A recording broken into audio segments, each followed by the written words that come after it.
Here is a quick tutorial on how you can use Compressor with Final Cut Pro. So when you have your project and you're ready to export it, you can go to File, Send to Compressor, New Batch, click on the video, now click on Add.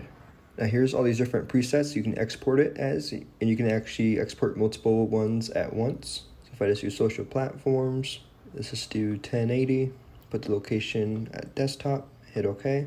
So there's one. Let's also do 4K location. Let's put it at desktop, hit OK. You now have the two different projects. You can now click on Start Batch. And now under Active, you'll see that you have both of them going. The cool thing is you can now exit out of Final Cut. Let's just say you go delete a bunch of stuff and work on different projects. And then when you exit out, you can see it is still working on it.